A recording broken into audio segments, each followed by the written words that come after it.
Hello students. Next मैं discuss कर रहा हूँ अब नॉर्मल मोलर मास। ठीक है, तो मैं एक एग्जांपल ले रहा हूँ। हमने लिया 1000 ग्राम वाटर, 1000 ग्राम। ठीक है, एंड उसमें ऐड कर दिया 1 मोल सोडियम क्लोराइड NaCl। Kb की वैल्यू मान लो आपको गिवन है 2 केल्विन किलोग्राम पर मोल। ठीक है, तो हम अगर डेल्टा टीबी कैलकुलेट करें इस सॉल्यूशन का, तो डेल्टा टीबी का फॉर्मूला क्या होता है? के बी इंटू एम। ठीक है, अब के बी की वैल्यू कितनी? 2।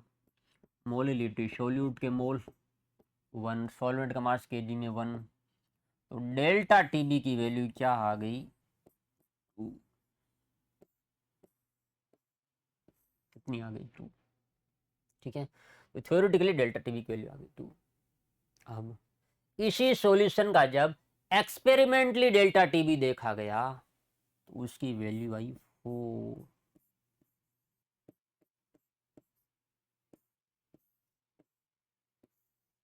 क्या आई? 4। तो delta T B is equal to, ये आप है लिख सकते हो थ्योरेटिकली, थ्योरेटिकल वैल्यू या थ्योरेटिकली कैलकुलेटेड। ठीक है, थ्योरेटिकली कैलकुलेटेड।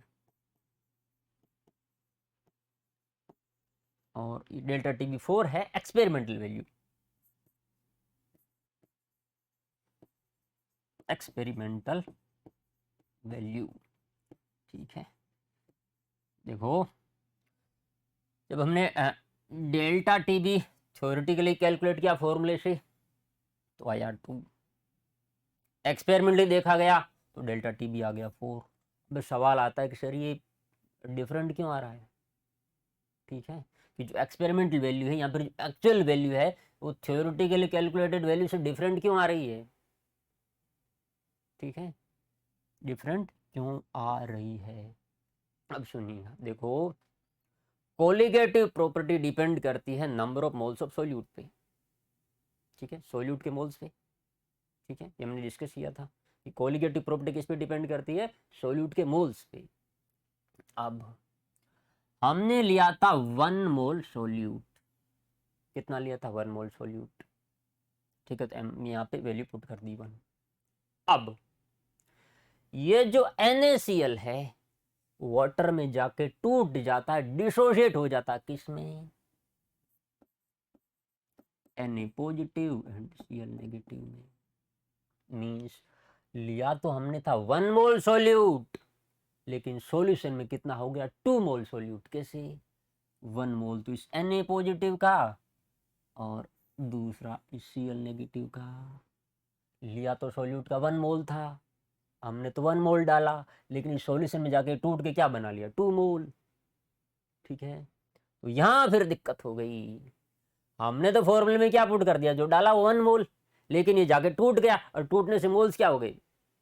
2 हो गए। मोल्स अगर 2 हो गए सोल्यूट के, फिर कोलिगेटिव प्रॉपर्टी की वैल्यू भी क्या हो जाएगी? चेंज। अब फॉर्मूले में अगर आप पुट करेंगे तो डेल्टा टी बी, अब के बी की वैल्यू तो 2 ही है और सोल्यूट के मोल कितने पुट करने पड़ेंगे?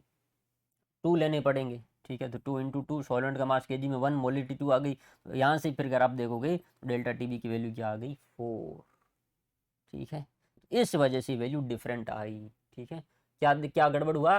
ये जो हमने सॉल्यूट लिया इस सॉल्यूशन में जाकर डिसोशिएट हो रहा है, उससे क्या मोल चेंज हो रहे हैं? मोल चेंज हो रहे हैं, फिर कोलिगेटिव प्रॉपर्टी इस डेल्टा टी बी की वैल्यू क्या हो रही है? चेंज हो रही है, एक्चुअल वैल्यू कुछ और आ रही है। ठीक है, इसी तरीके से ही एक और एग्जांपल, बेंजीन में क्या डाल दिया? Acetic acid. ठीक है, हमने क्या लिया? बेंजीन, उसमें डाल दिया एसिटिक एसिड CH3COOH। ठीक है, थ्योरेटिकली हमने डेल्टा टी बी निकाला, एक्सपेरिमेंटली निकाला, दोनों की वैल्यू डिफरेंट, दोनों की वैल्यू डिफरेंट थी। अब यहाँ पे वैल्यू डिफरेंट क्यों आई? यहाँ पे वैल्यू इसलिए डिफरेंट आई कि ये जो एसिटिक एसिड है बेंजीन में डाइमर फॉर्म कर लेता है, इस तरीके से क्या फॉर्म कर लेता है, डाइमर, CH3COOH क्या फॉर्म कर लेता है, डाइमर। ठीक है, अब जब, ठीक है, एसिटिक एसिड डाइमर फॉर्म कर लेगा, ठीक है, तो सोल्यूट के मोल्स अगेन यहाँ चेंज हो जाएंगे। कि जैसे भाई अगर आप 2 एसिटिक एसिड लोगे, ठीक है, तो वो डाइमर बना के एक तरीके से बन गया। ठीक है, तो अगर आप 2 मोल लोगे, आप डालोगे तो 2 मोल, लेकिन वो जुड़ जाएंगे सोल्यूट, ये जो एसिटिक एसिड आपस में क्या हो जाएंगे, जुड़ जाएंगे। अब जुड़ने की वजह से क्या हो जाएंगे, सोल्यूट के मोल घट गए। सोल्यूट के मोल अगर घट गए, जोड़ने की वजह से सोल्यूट के मोल घट गए, डेल्टा टीबी की वैल्यू क्या हो जाएगी, चेंज हो जाएगी, एक्सपेरिमेंट वैल्यू कुछ और आएगी।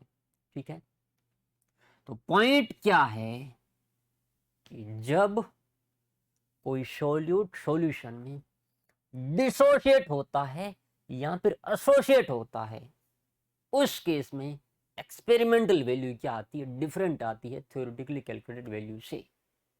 ठीक है, देखो हमने कोलिगेटिव प्रॉपर्टी के बहुत सारे सवाल किए हैं, ठीक है, लेकिन वहां पे हमने क्या लिया है, यूरिया लिया है, या ग्लूकोज लिया है, या सुक्रोज लिया है, या इथाइलिन ग्लाइकोल लिया है। ठीक है, और ये सब एसोसिएट या डिसोसिएट नहीं होते। तो जितने मोल लोगे सॉल्यूशन में उतने ही मोल रहेंगे, उस वजह से जो एक्सपेरिमेंटल वैल्यू और थ्योरेटिकल वैल्यू क्या आ रही थी, इक्वल आ रही थी, कोई दिक्कत नहीं थी। ठीक है, अब तक क्यों दिक्कत नहीं आई, क्योंकि अब तक हमने क्या लिया, सुक्रोज ग्लूकोज ये सब चीजें जो सॉल्यूशन में जाके डिसोसिएट या एसोसिएट नहीं हो रहे थे, तो कोई दिक्कत नहीं आई। ठीक है, तो दिक्कत कब आएगी कि जब कोई सोल्यूट सॉल्यूशन में एसोसिएट या डिसोसिएट हो जाएगा, तब उस सॉल्यूशन में सोल्यूट के मोल्स चेंज हो जाएंगे। मोल्स चेंज हो गए तो कोलिगेटिव प्रॉपर्टी की वैल्यू क्या हो जाएगी, चेंज। ठीक है, ये ध्यान रखना है। ठीक है, और पॉइंट कि जब सोल्यूट सॉल्यूशन में जाके एसोसिएशन, जब सोल्यूट सॉल्यूशन में जाके एसोसिएट, जब सोल्यूट सॉल्यूशन में जाके डिसोसिएट या फिर एसोसिएट हो जाता है, उस केस में कोलिगेटिव प्रॉपर्टी की जो वैल्यू है, वो कोलिगेटिव प्रॉपर्टी की जो एक्चुअल वैल्यू है, वो थ्योरेटिकली कैलकुलेटेड कोलिगेटिव प्रॉपर्टी से क्या आती है, डिफरेंट आती है। ठीक है, थ्योरेटिकली कैलकुलेटेड कोलिगेटिव प्रॉपर्टी से क्या आती है, डिफरेंट आती है। तो जो एक्चुअल वैल्यू है कोलिगेटिव प्रॉपर्टी की, ठीक है, उसको हम कहते हैं अब नॉर्मल कोलिगेटिव प्रॉपर्टी। क्या कहते हैं, अब नॉर्मल कोलिगेटिव प्रॉपर्टी। क्या कहेंगे, अब नॉर्मल कोलिगेटिव प्रॉपर्टी। ठीक है, जब कोलिगेटिव प्रॉपर्टी की वैल्यू थ्योरेटिकल कैलकुलेटेड वैल्यू से डिफरेंट आती है, तो वहां पे उस कोलिगेटिव प्रॉपर्टी को हम क्या नाम देंगे, अब नॉर्मल कोलिगेटिव प्रॉपर्टी। ठीक है, और थ्योरेटिकली वाले को आप क्या कह सकते हैं, नॉर्मल कोलिगेटिव प्रॉपर्टी। जो वैल्यू डिफरेंट आ रही है होगी अब नॉर्मल कोलिगेटिव प्रॉपर्टी। ठीक है, अब कोलिगेटिव प्रॉपर्टी का यूज क्या होता है, अब कोलिगेटिव प्रॉपर्टी हम यूज करते हैं मोलर मास को कैलकुलेट करने में, मोलर मास को कैलकुलेट करने में। ठीक है, अब थ्योरेटिकली जब हम मोलर मास कैलकुलेट करेंगे वैल्यू आ जाएगी, एक्सपेरिमेंटली कैलकुलेट करेंगे कुछ वैल्यू आ जाएगी। अब क्योंकि थ्योरेटिकली मोलर मास और एक्सपेरिमेंटल मोलर मास की वैल्यू अलग आएगी। क्यों, क्योंकि थ्योरेटिकली आप इस डेल्टा टीबी 2 से कैलकुलेट करोगे, एक्सपेरिमेंटल डेल्टा टीबी 4 से कैलकुलेट करोगे, तो मोलर मास की क्या आएगी वैल्यू, डिफरेंट आएगी। ठीक है, दोनों केस में मोलर मास की वैल्यू क्या आएगी, डिफरेंट आएगी। थ्योरेटिकल कैलकुलेट करो कुछ और मोलर मास आया, ठीक है, एक्सपेरिमेंट कैलकुलेट किया कुछ और मोलर मास आया। ठीक है, तो जो एक्चुअल वैल्यू है मोलर मास की, ठीक है, वो नॉर्मल वैल्यू या थ्योरेटिकली कैलकुलेट वैल्यू से यहां कम आएगी या ज्यादा आएगी। ठीक है, एक्चुअल वैल्यू है, जो एक्चुअल वैल्यू आएगी थ्योरेटिकली कैलकुलेट मोलर मास यहां तो कम आएगी या फिर ज्यादा आएगी। ठीक है, उसे हम कहते हैं अब नॉर्मल मोलर मास। क्या कहते हैं, अब नॉर्मल मोलर मास, जो एक्चुअल वैल्यू है उसे क्या कहेंगे, अब नॉर्मल मोलर मास। कि भाई सीधी सी बात है कि दोनों के केस में डेल्टा टीबी की वैल्यू, कोलिगेटिव प्रॉपर्टी की वैल्यू डिफरेंट है, तो सीधी सी बात है मोलर मास डिफरेंट आएगा। अब डिफरेंट आएगा तो हो सकता है वो कम आए या ज़्यादा आए। जो एक्सपेरिमेंटल वैल्यू है मोलर मास की, यहाँ जो एक्चुअल वैल्यू है थ्योरेटिकल वैल्यू से क्या है, कम आए या फिर ज़्यादा आए। तो जो एक्चुअल वैल्यू है, वैल्यू कम आ रही है ज़्यादा आ रही है, ठीक है, तो उस एक्चुअल वैल्यू को हम क्या कहते हैं, मोलर मास की अब नॉर्मल मोलर मास। क्या कहेंगे, अब नॉर्मल मोलर मास। ठीक है, पॉइंट में फिर से बता देता हूँ, रिपीट कर देता हूँ कि एसोसिएशन या डिसोसिएशन के केस में जो एक्चुअल वैल्यू कोलिगेटिव प्रॉपर्टी की डिफरेंट आती है, उसे हम कहते हैं अब नॉर्मल कोलिगेटिव प्रॉपर्टी। अब कोलिगेटिव प्रॉपर्टी की वैल्यू डिफरेंट है तो मोलर मास की भी वैल्यू डिफरेंट आएगी, ठीक है, और मोलर मास की जो एक्चुअल वैल्यू उसको हम क्या कहते हैं, अब नॉर्मल मोलर मास। ठीक है, चलिए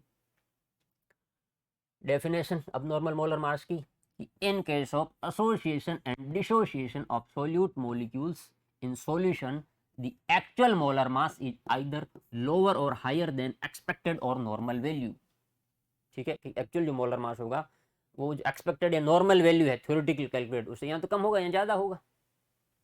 ए molar mass which is either lower or higher than expected or normal value is called as abnormal molar mass. ठीक है, उस मोलर मास को हम क्या कहेंगे, अब नॉर्मल मोलर मास। ठीक है, ध्यान रखना है। ठीक है, तो एसोसिएशन या डिसोसिएशन केस में दिक्कत आ जाती है, जो थ्योरेटिकल वैल्यू है उससे एक्चुअल वैल्यू क्या आती है, डिफरेंट आती है, तो मोलर मास की वैल्यू क्या आएगी, डिफरेंट, और होगा नॉर्मल मोलर मास। ठीक है, अब नेक्स्ट पार्ट में हम डिस्कस करेंगे वांट ऑफ फैक्टर। ठीक है, चलिए, थैंक यू।